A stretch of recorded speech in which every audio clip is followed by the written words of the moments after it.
For RCR TV, I'm Joey Jackson. Welcome to another edition of Cell Tower News. On this edition of Cell Tower News, we're talking to Todd Schlekeway, Executive Director of the National Association of Tower Erectors, about tower safety, drones, and everything in between.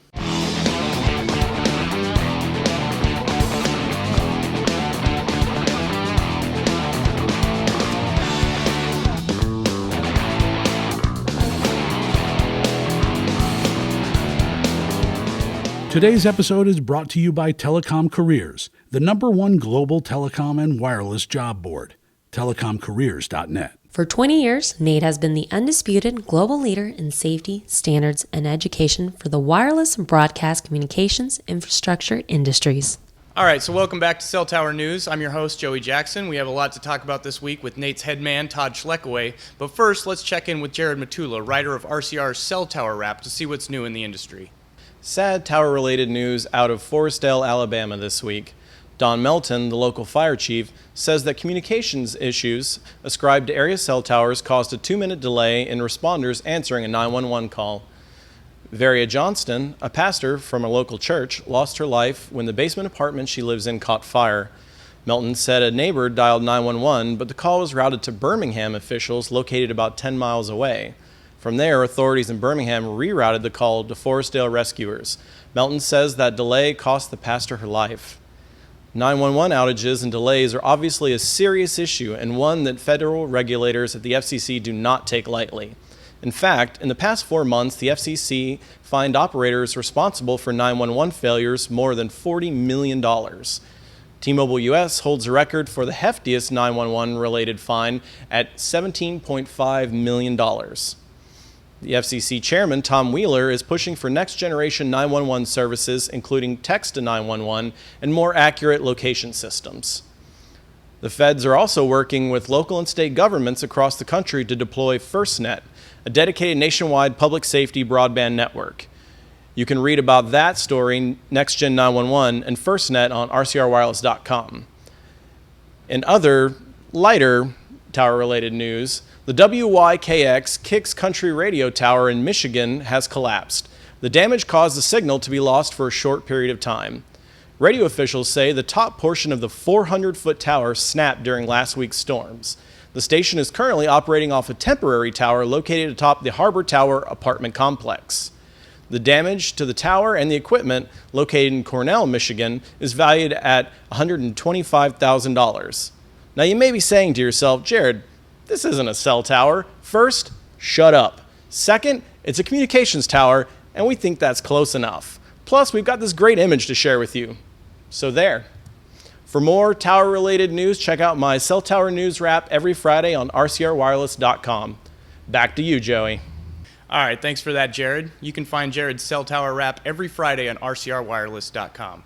Okay, so let's get to the heart of the show today. Today we're talking to NATE's head man, Todd Schlekeway, about what's new with NATE. First of all, Todd, let's get to know you a little bit better. Tell us a little bit about yourself. Well, first of all, thank you for having me on, Joey. NATE appreciates RCR Wireless and the coverage you devote to the industry. I have been the executive director of NATE for 3.5 years approximately, and have really come to enjoy the wireless infrastructure industry. Believe it or not, I worked in the energy industry prior to this. So it was an industry where there were certainly some parallels, but also a lot of differences. So I learned something new every day in this industry, and it's certainly been enjoyable.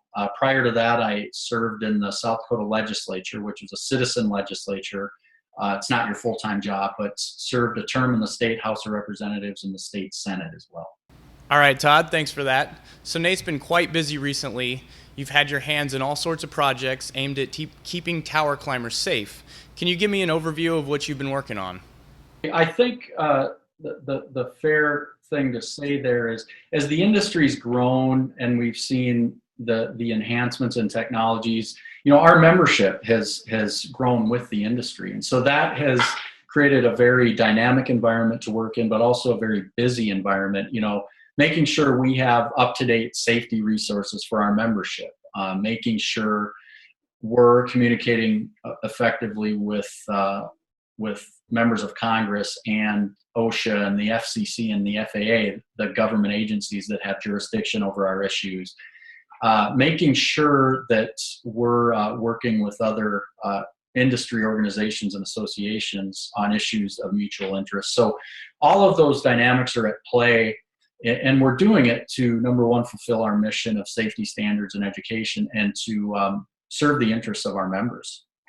All right, and so first of all, let's talk about how Nate participated in OSHA's request for information. What information did Nate provide, and why is it important for OSHA to have this info? That was something that Nate spent a lot of time on. We have a legislative and regulatory committee, Joey, that received feedback from a diverse group of Nate member companies on the 38 questions that OSHA asked in that request for information. And I believe Nate compiled all the information from our membership, and we ultimately submitted responses to 34, I believe, of the 38 questions in a very comprehensive manner. Everything from what are the challenges elevated workers face, the structural issues, the equipment that is utilized, the environments they're working in, the timelines that are imposed on the workforce, everything, from industry standards that are under development, and what Nate's views are moving forward on the potential regulatory environment. So a lot of factors went into those responses, and we certainly appreciated the opportunity OSHA provided to allow Nate to weigh in on that on the RFI. And I think the overriding message we wanted to leave OSHA with, and the regulatory community with, Joey, would be, we want to be partners with you, but the industry has never been in a better position across the chain to address some of the challenges that are associated with working at heights. And so I think later we're going to talk about the National Wireless Safety Alliance, the national certification organization. That would be one example. So we wanted to leave OSHA with the message that, look, the private industry, the major players from carriers, tower owners, large general contractors, the OEMs, all the way to the small contractors and the elevated workforce, are collaborating better than they ever have. And so the industry is poised moving forward to solve some of these challenges. All right, very good, Todd. So let's switch gears a little bit and talk about Nate's STAR initiative. What can you tell me about that? The STAR initiative is Nate's signature program, really. It's currently entering its 5th program year. And what that is, STAR is an acronym for Safety, Training, Accountability, and Reliability. So participating member companies basically commit to submitting a percentage of their quarterly audits to Nate's office. And these are very comprehensive tower site safety audits that you have to do before work can commence on a tower site. And so the program, having been in just finished its 4th year going into its 5th, is at the point now where we're really receiving tangible data on all the hazards that are being addressed on the front end proactively. And if you extrapolate that out, Joey, they're saving hundreds of thousands of dollars in potential OSHA citations by doing it this way.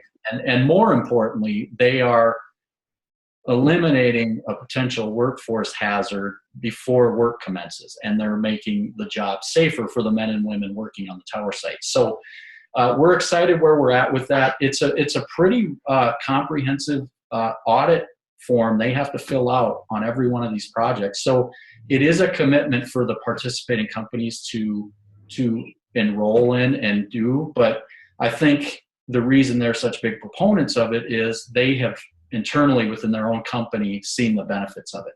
And so you're set to launch an app in conjunction with the STAR program pretty soon. Tell me about that.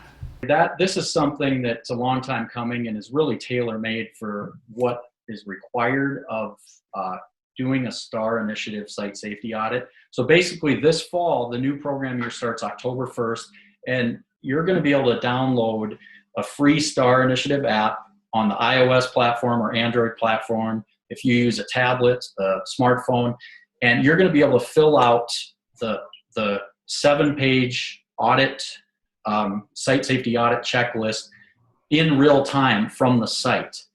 And it's just tailor-made for a program like this, because you're going to be able to document that, and it's very user-friendly. It's you you know how technology is today. It's touch screen, it's quick entries. And, so we're basically entering into the 21st century when it comes to data collection, and really everything is moving towards analytics and being able to analyze the data. And so we're excited because, number one, this is going to allow us to receive the information quicker. It's going to probably increase participation over time because it's so much more user friendly, and it's going to streamline the process for the foremen and the tower techs who are gathering this data. So that will be launched in sometime shortly after Labor Day, and then it will be available to download for program participants starting October 1st.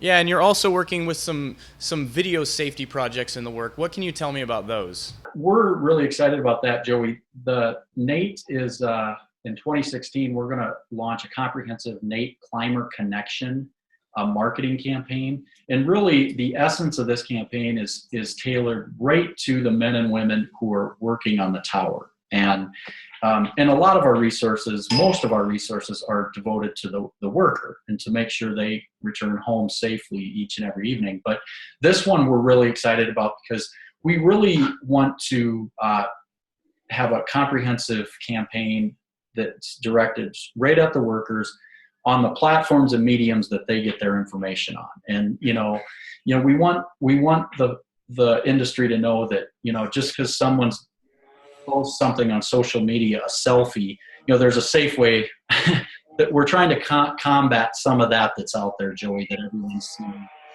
an unsafe practice and so forth. So we're excited about it. We have a series of 12 topics that we're going to be unveiling in the form of a video series. The plan right now is to unveil one video per month in 2016. And really the whole Climber Connection marketing campaign is tailored around the safety videos. And we're actually going to shoot the videos in early October. So the scripts are being written as we speak. And we've got authorized climbers who are with years of experience who will be in the videos. And so we're excited about it. We think it'll go a long way to addressing some of the unsafe practices that go on. And more importantly, we want to highlight the professional aspect of the industry. And these men and women, the reality is, without the work these men and women do, it and I know it, Joey, but a lot of people take it for granted, we wouldn't have 4G connectivity. We wouldn't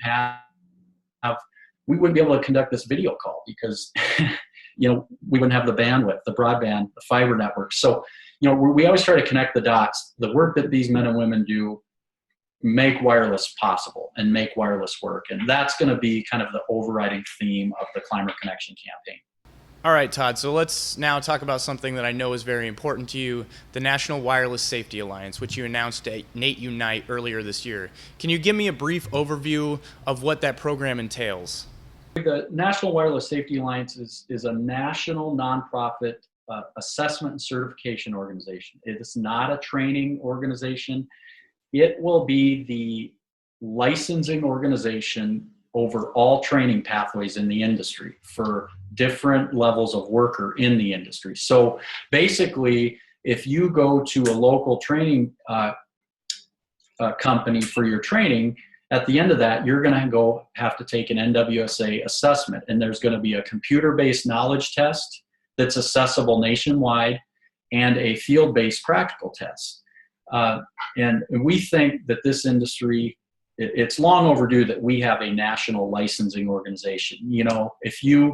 If a nurse goes to formal schooling, what does she have to do before she can work? She has to go take her nursing boards. Truck drivers, if they want to drive a truck nationally, you better have your CDL license, or guess what? You're not getting that job. And so I think over time, Joey, what it's going to do is it's going to standardize the process that that Joe Smith in Austin, Texas, and John Doe in Minneapolis, Minnesota, if they're working at the same level, they will have at least demonstrated, in the form of a standardized assessment, that they're capable and competent to perform the scope of work required of them. And so there's been a lot of inroads made, and the certification programs are being developed as we speak, but it's something that is really a byproduct of the entire industry. Nate is helping give it an initial startup. Since it's a startup organization, we're giving it some support.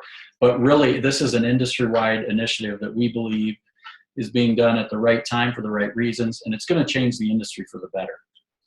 And the organization also just chose its leadership. They chose Art Pregler of AT&T to be the chairman and Phil Larson of Hazon Solutions as its vice chairman. Did you have a part in choosing them? What can you tell me about those guys? Yeah, Art Pregler from AT&T and Phil Larson from Hazon Solutions were elected by their Board of Governor peers at a meeting several weeks ago in Denver, Colorado. There's a 28-member Board of Governors that encompass the entire spectrum of the wireless industry ecosystem. And those two were elected by their Board of Governor colleagues to serve as chairman and vice chairman. And they really will do a phenomenal job. Art Pregler is the director of national cell site programs for AT&T and has a wealth of experience in terms of network build out, and obviously representing the number two, one of the most prominent wireless carriers in America. He will have an incredible influence over the organization.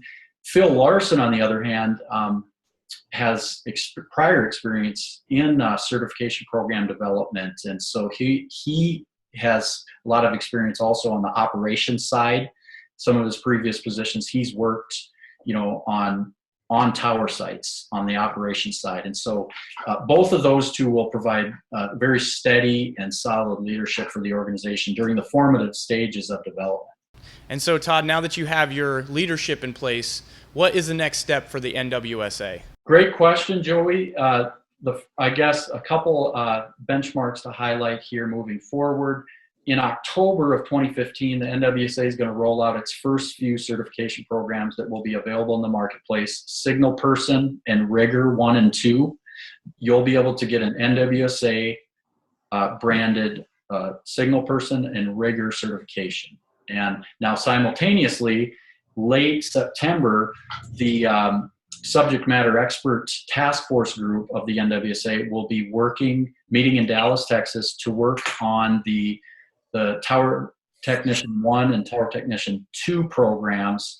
And they're going to start the process of writing the assessments and doing the psychometric evaluation that's required. And then there's a detailed timeline for the other certification programs to start. And there will ultimately be a progressive rollout in the industry. So they all won't be available from day one. They'll be rolled out as they're developed. And the whole goal, Joey, is each program will go through ANSI accreditation. And that's extremely important because ANSI will be University of Knowledge and is something that's accepted by the government. And, people will be able to have confidence that, look, if you took an NWSA assessment and you hold an NWSA certification card, you will have been through an ANSI accredited program. All right, very good, Todd. And finally, let's talk drones. You told me that you've gotten a lot of questions about them. What role do you see them playing in the tower industry moving forward? And I certainly do get calls about that. It's an issue Nate is watching closely. The one thing I'll say right off the bat is, let's not be under any illusions, regardless of how technology advances. Drones aren't going to replace the sophisticated skills of the workers right now. I mean, the last time I checked, drones aren't going to be able to do antenna and line sweeps anytime soon, and structural modifications. So I always try to temper people's perspective when I first talk to them. But can they be a valuable tool in the toolbox? I would certainly think so. I think when it comes to the capacity to take photos, site photos, closeout inspection photos, all of those things come into play. And maybe it does, over time, Joey, reduce the number of times the worker needs to climb up and down the tower, for taking a photo or doing something. So it's an issue we're watching very closely. Right now, the FAA is finalizing kind of what's going to be the playing rules, the game plan, so to speak, for if you're not a pilot and you want to operate a drone in our industry, what type of test are you going to have to take? All that is currently being sorted out at the FAA, and it sounds like, sometime in 2016 we may get some clarity. Nate recently attended a meeting at NTIA, the National Telecommunications Information Administration in DC on drones. And, because when you start getting into drones, it's not just about technology that flies in the air and takes pictures. I mean, there's privacy issues at stake. There's airspace restrictions. We've heard reports in the last week alone, drones are operating too close to airports and, placing some, commercial airplanes at risk. So there's a whole array of challenges associated with them. So again, I appreciate you asking the question, Joey, because I do think there's a role to play as long as we keep it in the proper perspective. All right, thank you for joining us, Todd. It's always a pleasure to get caught up with you and learn about what's going on with Nate. But now let's switch gears. We always like to end our show with what people are talking about on Facebook tower climber groups. This picture was posted by Antonio Castillo with the title, "When Greenies Go Up," referring to brand new tower climbers. It appears this green hand had a pretty rough day, but whoever's car this is had a lot worse day. One thing's for sure, let's all be thankful that nobody got hurt. All right, so that's our show. Thank you for joining me, and I wish everybody a safe and happy week. Cell Tower News is a production of RCR TV. To reach Joey Jackson or suggest a show topic for Cell Tower News, contact him at jjackson@rcrwireless.com or on Twitter at @duck_Jackson. For more Cell Tower News, please visit rcrwireless.com.